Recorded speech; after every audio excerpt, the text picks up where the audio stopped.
For the last several years, I've lived a normal life in the city. It's where I stayed pretty much all day, every day. I owned a condo just a couple miles from where I worked, so everything was very convenient, and there was no reason to leave the area. This week, however, I had a couple issues with my condo that were starting to really bother me, and hiring someone to fix them would have been way overpriced. But I had no tools myself, so to save as much as possible, I went on Craigslist to see if anyone was selling some second-hand toolkits. It was about time I get one anyway. Surprisingly, there were a ton. Some were worse deals than others, but I just needed some basic stuff, so I kept looking until I found something that seemed decent. A lightly used toolkit with everything I needed, for a respectable price. I sent an email, and within just 15 minutes, we were set to meet up. The guy said that I could come by his place and pick it up tomorrow, whenever I was available. I worked until 7, but I usually like to stay up anyway, so I was good with it. His address was pretty far though, at least for me. It was 45 minutes outside of the city, in a very small town that I somehow had never heard of. On the satellite view of maps, it looked like just 100 or so houses clumped up in one area. Come the following day after work, I made the drive out of the city. The roads were pretty empty, and honestly kinda nice once I was away from all the buildings. It was well past sundown when I started getting close. It looked like mostly wooded areas with just a few gas stations and shops around. The neighborhood I pulled into was sketchy to say the least. All the houses were mixed in with the forest, and they were clearly very old. They looked like they had been there for over 100 years and really hadn't had any renovations. Some looked abandoned for sure. This had me a little put off as I continued through the wooded road and finally got to the address the guy sent me. It looked no different than all the rest of the homes, small, old, and barely standing. Although I felt a little uneasy about this neighborhood, it was in the back of my mind that I was very much from the city and wasn't used to places like this, so I thought it might have not been as bad as I was making it out to be. I parked on the end of the driveway and stepped out. Right away, I noticed how quiet it was. It was so quiet that it felt unnatural. No people outside, or sounds coming from any of the houses, or even cars driving by. Just dead silence. I walked up to the house and knocked on the door. As I stood on the porch and waited, I had this strange feeling that made me keep looking behind me. But after a minute, the door opened. The guy that answered was about average height, with longish brown hair and an unkempt beard. He definitely didn't look the most put together. He showed me inside and over to the living room, where sitting on the couch, there was a thick tool bag holding all the tools that he was selling. One thing that made the whole situation feel more eerie was that there were basically no lights on in the house. There was only a single lamp in the living room that barely produced anything more than shadows. Also, as we walked into the living room, I noticed the back door by the hallway was hanging on its hinges, like completely broken in the doorway leading outside. I didn't exactly know what to look for when it came to the kit, but honestly, I just wanted to pay for it and leave. I pretended to look through it, but just pulled my cash out and turned around to hand it to him, when I noticed he wasn't there. The room was empty. Where the hell did this guy go? I called out for him, but the house was extremely quiet. There were slight creaks coming from the walls and floors all around the house, but I couldn't tell if it was just the old house settling or not. I felt my adrenaline spiking. I think my gut knew this was really bad. I called out one more time for him as I slowly made my way back to the front door, leaving the tools behind. Just when I got into the hallway though, someone was standing there. It was a different guy. I couldn't see him well because he was standing in the shadow, but I could tell he was noticeably taller and wider than the other guy. "I was just heading to my car to grab some money, if that's alright," I said casually, hoping he'd just move out of the way and let me go. He didn't answer. The way he was standing was like he was intentionally blocking the hallway. I stood there trying to think of what to do, but just a second later, I heard a creak to my right. I turned my head. The room beside me was pitch black. If I had to guess, I think it was the kitchen, but it was honestly so dark in there that I couldn't tell. Somehow in that moment, my survival instincts just kicked in, and I sprinted to the broken back door I remembered seeing. As I ran out of the house, I heard several loud creaks that definitely sounded like footsteps running behind me. Thankfully, the house didn't have a fence, so I was able to just run right around and back to the front. As I was running back up to my car, someone jumped out from behind it and started running away. I didn't know what they were doing, but I knew I had to leave, so I just unlocked it and got in, then floored it out of there. I was still under the adrenaline rush for a while after that. I'm pretty sure there were multiple people in that house, and that one of them was trying to either break into my car or prevent it from running so I couldn't get away. I can't say exactly what they intended to do, but if I didn't get out when I did, I'm not confident I ever would have.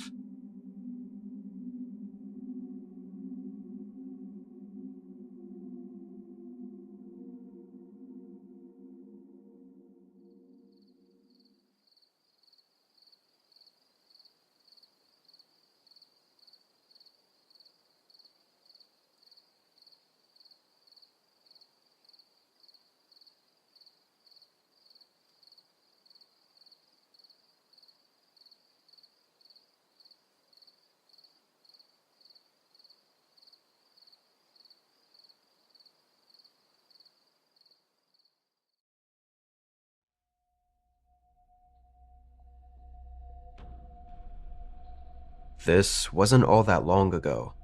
It actually wasn't until after this happened that I even knew about the horrible encounters other people also had on Craigslist. I always thought it was relatively safe so long as you were cautious enough. Apparently, I didn't follow my own rules though. This was during the first month that I moved into my new home.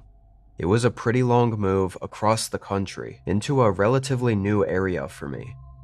I sold almost everything before the move, so for the first little while, I would casually scroll through Craigslist whenever I was bored, hoping to find anything I might need. Mostly furniture, or just things to make the house feel less empty. Before this, I'd actually already found a few things on Craigslist and picked them up and had no issues at all, so I really didn't have much reason to be nervous. One night after work, I happened to scroll by a post of a fairly nice looking couch. It was almost perfect to what I was hoping to find. A gray sectional sofa that was apparently in great condition, and it was all for a decent price, $200. The guy responded pretty quickly. His name was Brian, and from the text, he seemed like a chill dude. We agreed on the price and started figuring out the plan to meet up. The big issue was that I only had an SUV. It could maybe fit one section of the sofa at a time, and he lived in the next town over, so I'd have to drive there and back multiple times just to get the whole thing to my place. When I mentioned that I didn't have a way to pick up the whole couch at once, he kindly offered to use his pickup truck to drop it off at my place.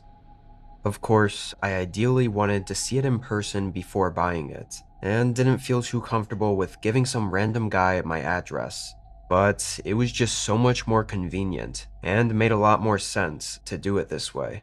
And he wasn't pushy or weird about it in any way at all. He genuinely seemed like he was offering a solution. So after a bit of thinking it over, I agreed. We were set for him to swing by my place at 5:30 on the following day. I went to bed early, and in the morning I sent him my address, then spent the rest of the day cleaning the other rooms of the house. Once it got closer to 5:30, I stayed in the living room and watched TV, leaving the blinds partially open. Almost at exactly 5:30, I saw headlights coming down the road. A few seconds later, a black pickup truck slowly passed by. As they did, I noticed that there was no couch in the bed of the truck, so I figured it was just a neighbor or something, and continued waiting. However, just a few minutes later, that same truck passed by again. It was really strange the way they slowed down, like they were looking at my house, or maybe even through the windows as they were passing by. Kind of just gave me an uneasy feeling, but I still figured it was nothing. I sent Brian a text, making sure he was still on his way, then continued watching TV. After I sent that text, I didn't see any more trucks passing by outside. Even more strange, though, was that Brian never texted me back. He never showed up or even updated me on anything. At 6:30, an hour past when he was supposed to be here, I sent another text, only for it to not go through, meaning that he blocked my number. I didn't know what went wrong, but overall I wasn't too concerned, and more just bothered that he wasted my time.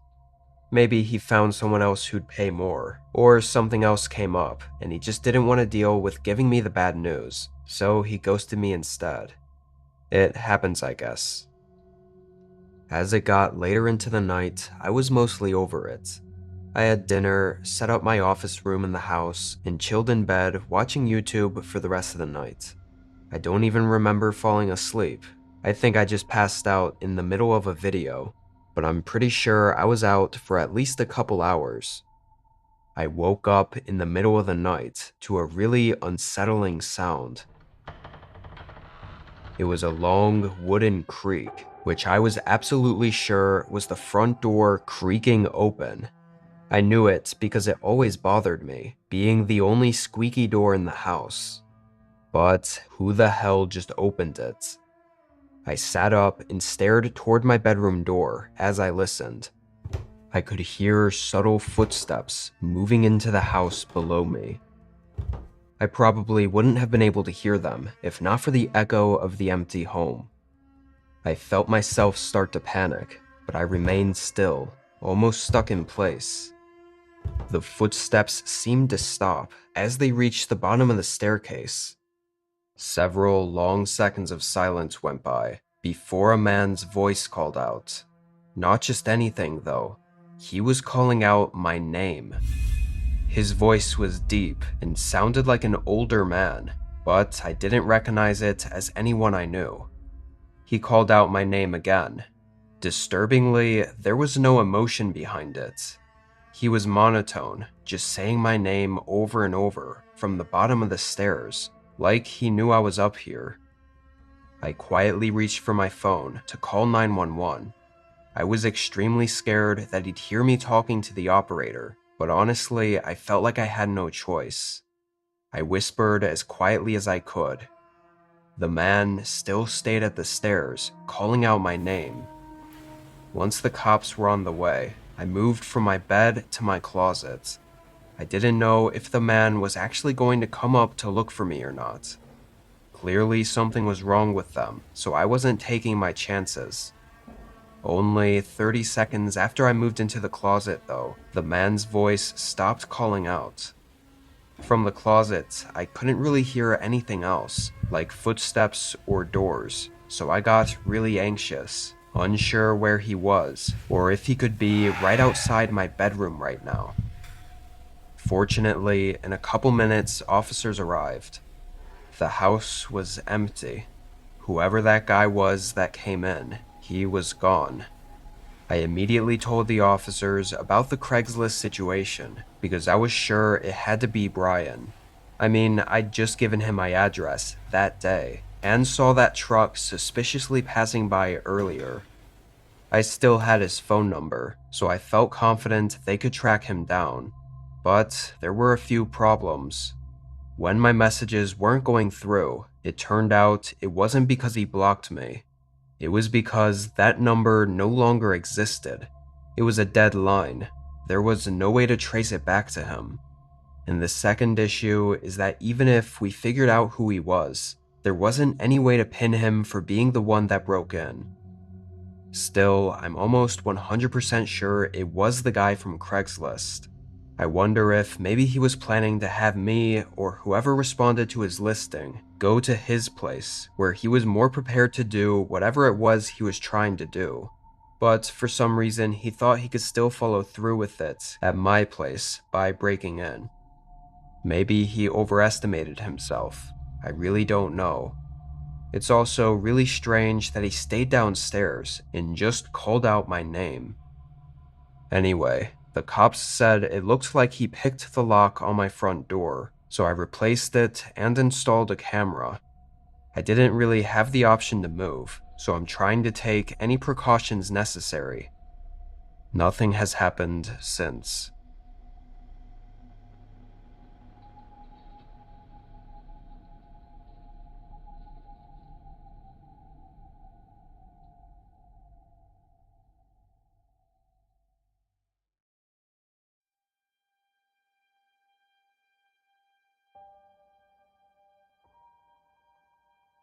Every once in a while, I find myself looking through sites like Craigslist, eBay, and other similar ones for random things I might want or need. It was kind of like online thrifting, just something fun to do, and sometimes even got me great deals on stuff I wouldn't have bought otherwise. This was in 2018, so a pretty long while ago. I had found a few things on Craigslist that I was interested in. The listing showed a bin full of home decor, like candles and picture frames and just cute decorations for around the house.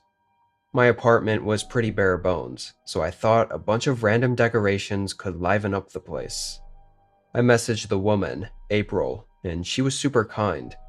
Basically, she said she was moving and wanted to sell off all the stuff she didn't want, or thought might break during the moving process. Her goal was just to get rid of it all, so she didn't mind selling them for dirt cheap. She said for $20 she'd be happy to let me pick out whatever I wanted, or even everything, if I wanted all of it. We agreed to meet at a nearby parking lot after she got out of work at 6 on a Thursday night. I got out of work at 5 that day, so I just went straight there from the office. The place we agreed on was a parking lot for a grocery store, which was pretty busy around that time. There were a bunch of people coming and going. I texted April what my car looked like and where I was in the lot, then just waited. It was the middle of winter, so I had the car blasting heat and was hoping she'd get here sooner rather than later. But I got a text just a few minutes after I got there, saying she was getting out late and was hoping I could possibly meet up closer to her. Obviously, this was a bit frustrating, but she seemed really sorry, and if it ended up saving both of us time, then I guess it wasn't too big of a deal for me to drive a little bit more. April sent over the address to another parking lot that was closer to her, so I just put the address into my GPS and started driving there. I hadn't been over to that side of town very much, so I wasn't sure exactly where it was taking me. The drive was about 15 minutes. Even though it was only about 6:30 when I got there, because it was winter, the sun had already set and it was fairly dark out. But what made it even more dark was that all the buildings in the parking lot had their lights off. Essentially, it was a small lot for an outdoor strip mall, but it was empty and nobody was there except for one car parked on the far edge near the end of the parking spaces.